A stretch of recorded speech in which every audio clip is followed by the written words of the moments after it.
So this hydrangea, a gift to myself in the spring. I uncovered it yesterday. I've got to recover it. I uncovered it a couple days ago, but I'll show some pictures of what I did last December when these were budding out.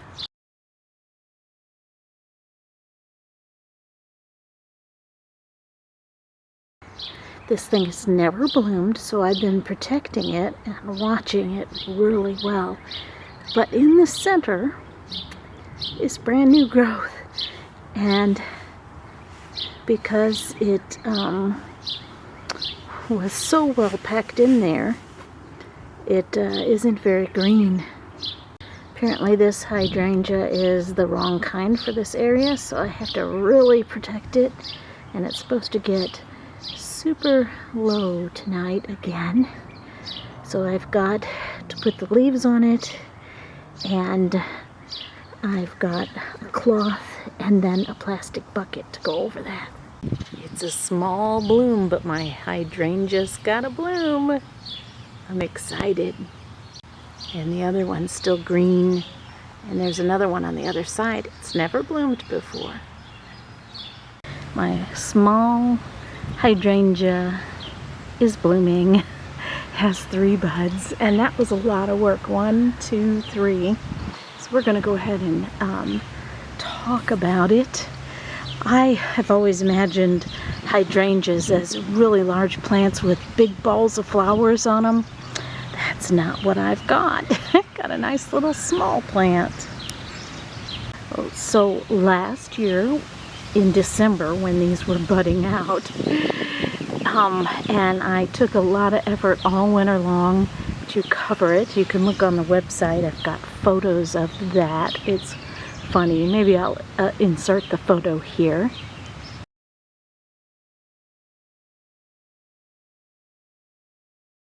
I'm not sure I'm going to keep this hydrangea.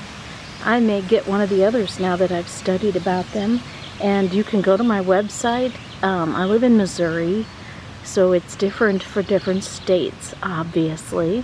But I have clearly marked which ones are better for here in Missouri than others. So Wikipedia gives a long list of 42 or so varieties of hydrangea. People in Missouri seem to talk about just a few of the varieties. I have learned that there are other reasons that hydrangeas do not bloom, such as too little sun, which could be the case for this place, but I had it in a very sunny spot before I moved it over here, and that didn't seem to help it. Nutrient deficiencies. So I did throw early spring some fertilizer on this. I don't know if that helped it or not. And incorrect pruning. So the incorrect pruning is the biggest reason why I think people don't get hydrangeas. That, or they just buy the wrong variety like I did. And I saw this variety at Lowe's earlier this year. It was the first one out, and then they got later in the season the better varieties. And I should have bought one, but I was buying a lot of other stuff. It is suggested for nutrient deficiencies to feed them Epsoma azalea food, which is a great slow release, or Amaxia acid. It is also recommended to get a soil pH test. So even though this is not an azalea, it's recommended to give it some azalea food. It's really important to know whether your hydrangea blooms on old wood or new wood, because that matters for pruning. If it blooms on old wood and you prune back the old wood, you will not have any blooms. That's common sense, but it's hard to remember and figure out. If you prune after the buds come out, you certainly will have no blooms.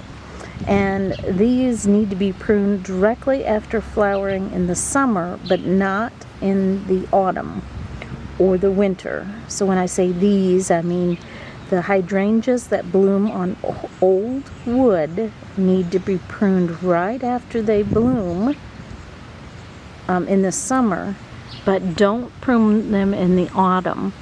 So, in other words, if it's a hydrangea blooming on old wood, that is the growth from the year before. So right after it blooms, you prune it, and then you get a whole bunch of new growth, and where the new growth is, that's where it will bloom the next year. That's a hydrangea with old growth, or old wood. But if you have one that blooms on new wood, you can cut it back in the late autumn or late winter or very early spring before it begins to grow new wood. These varieties are the easiest to grow. Getting bit by mosquitoes. It's hard to film. This hydrangea is a Hydrangea macrophylla. And they're also known as big leaf hydrangeas. I don't know if that's got a big leaf or not. It's not that big to me. I mean, I guess that looks sort of big. And they're also known as mop heads. I'm not sure if that's big enough to be a mop head. Maybe as it gets older, like it's already not old enough. So these bloom on old wood. I'm making myself a mental note. So I need to prune this right after it blooms. The Endless Summer brand is a type of hydrangea which differs as it blooms on both old and new wood. And they are large, round pom-poms that resemble a fluffy part of a mop. Well, I don't think that this is what I was looking for. I was hoping for something that looked like a large end of a mop. In our area of southeast Missouri, or Missouri in general, they are not well suited because our weather has such extremes all the time. In March, the buds come out, or in my case, December. And then before the end of April, we often have a quick overnight freeze that kills them. This is called bud blight, and they never bloom. That's why I spent so much time protecting this and covering it and uncovering it. I didn't want it to rot. I was told if you cover it too much, it'll rot. But if you don't cover it all, those buds that are coming out will get bud blight, and you won't get any blooms either.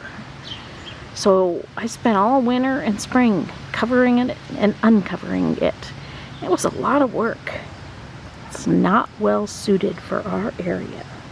The up and down temperatures here are just too much for them, and they need to be covered for months in the cold months. The next one I'm going to talk about is Hydrangea quercifolia. This one is known as oak leaf. And believe me, go to my website page because I've got this listed and bolded. It makes it so much easier to understand. So the oak leaf variety is because the leaves are similar to an oak's leaf. That makes sense. It is well suited for our area because it is native to Southeast America. And so the oak leaf blooms on old wood, just like this one. The plants must be 5 years old or so before they will bloom. And they get very tall and big, about 8 feet tall. I'm gonna bet you that's the ones I'm thinking that I see around town in places, the oak leaf. I might want to get one of those, except for it's awfully tall. 8 feet? I guess I could keep it trimmed.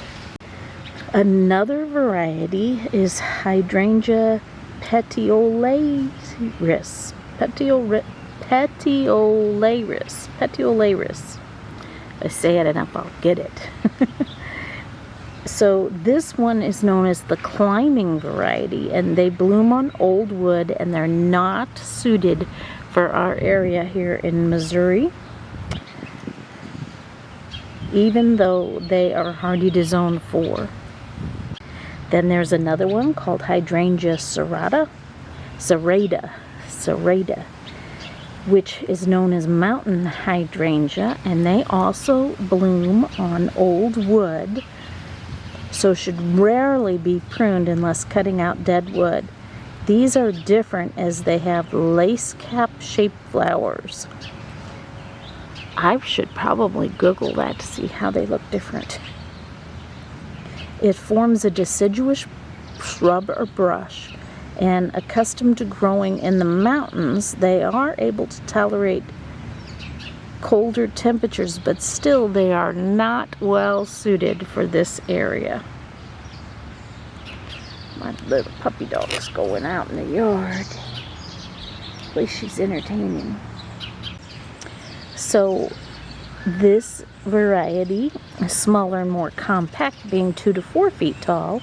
It has formerly listed and sold as Hydrangea macrophylla variety serrata. So it is also susceptible to bud blight, so don't get that kind.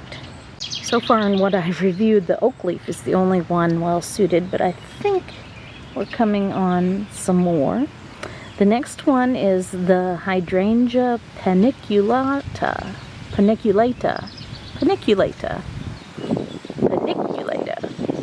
Get the accent right. They are a hardy variety and tolerate the sun and are much better suited for our area. There we go. Get a Hydrangea paniculata. These bloom on new wood, and the flowers start out white and then turn into shades of pink. These hydrangeas get large, and if you want a smaller paniculata, look for the dwarf varieties such as Little Lime, Little Quickfire, or Bobo.